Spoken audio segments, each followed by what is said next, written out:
L'acupuncture et la moxibution de la médecine traditionnelle chinoise sont une connaissance et une pratique traditionnelle concernant la vie et la maladie formées sur le sol de l'ancienne culture chinoise.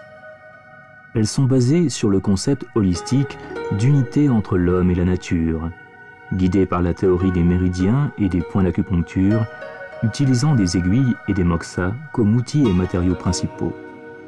Par la poncture ou le réchauffement de parties spécifiques du corps, l'acupuncture et la moxibution permettent de traiter les douleurs, soigner les maladies et promouvoir la santé. Le concept holistique d'unité entre l'homme et la nature provient de la philosophie chinoise ancienne. Les anciens pensaient que l'homme se trouvait entre le ciel et la terre, dans le monde naturel. Le yin représente la terre, la lune et la nuit, tandis que le yang représente le ciel, le soleil et le jour. À l'intérieur du corps humain, le mouvement vers le haut représente le yang, alors que la relative stabilité vers le bas représente le yin. Le yin et le yang régissent la nature, ainsi que l'intérieur du corps humain. Si l'équilibre yin-yang entre la nature et l'homme, ou de l'homme lui-même, est brisé, la maladie survient. L'acupuncture et la moxibution considèrent que la vie humaine est un petit univers. Il y a 12 mois dans une année, correspondant aux 12 méridiens du corps humain. Le corps humain a 365 points d'acupuncture, correspondant aux 365 jours. Les méridiens et les collatéraux sont les passages de communication interne-externe et haut-bas du corps. Ce sont les théories des méridiens et collatéraux ainsi que des points d'acupuncture, des thérapies de l'acupuncture et la moxibution de la médecine traditionnelle chinoise.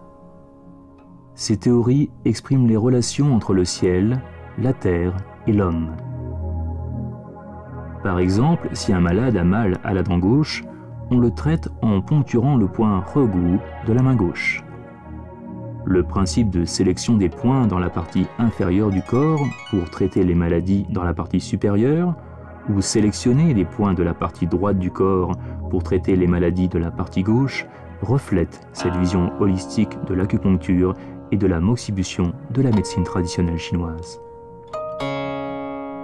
La pratique de l'acupuncture-moxibution de la médecine traditionnelle chinoise comprend 2 thérapies, l'acupuncture et la moxibution.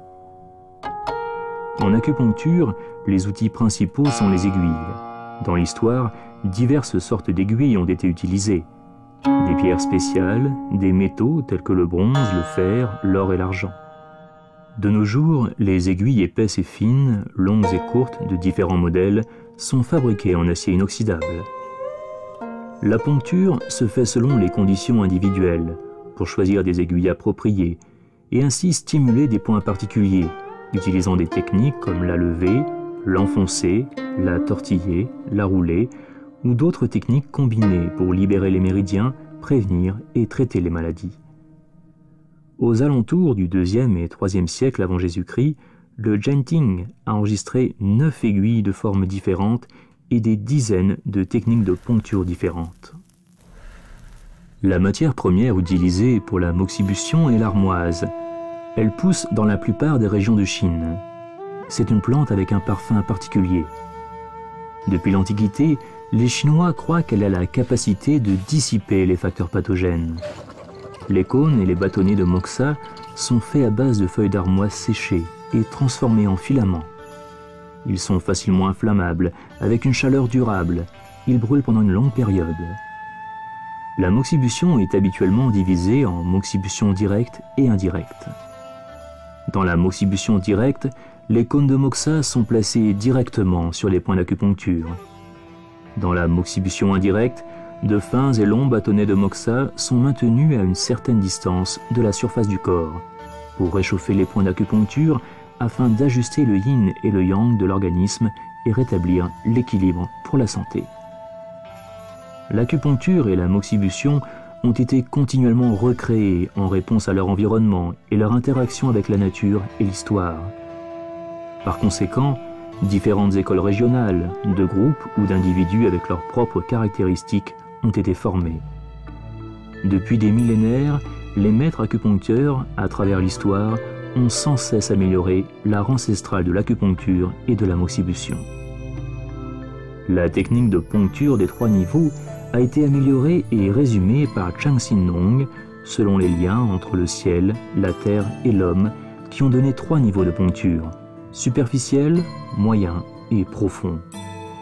La technique de poncture des 3 libérations a été résumée par He Puzhen. Selon le degré de maladie, il y a différents traitements. Légère libération, libération chauffante et forte libération. Ils ont exercé une influence profonde pour l'amélioration de la continuité de ce patrimoine.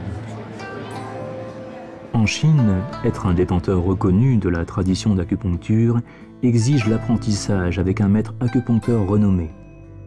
L'acupuncture et la moxibution sont principalement transmises par tradition orale, à travers des relations de maître à disciple ou par transmission familiale.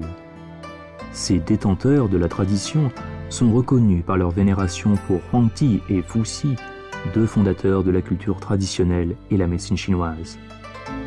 Devenir un excellent acupuncteur exige une accumulation à long terme de connaissances et d'expériences pratiques.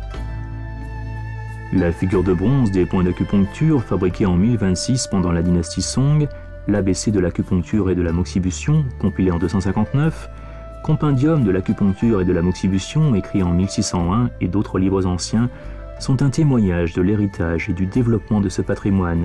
Ils ont servi de référence importante dans l'étude de l'acupuncture et de la moxibution et ont joué un rôle important dans le cadre de la viabilité et de la continuité de ce patrimoine.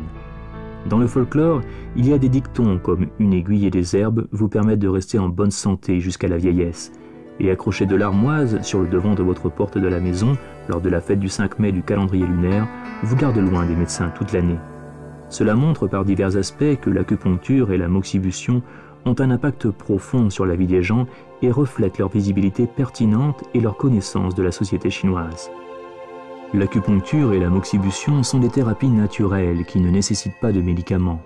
Elles sont l'incarnation de la sagesse et de la créativité de la nation chinoise, ainsi qu'un reflet de la cohésion de la culture chinoise.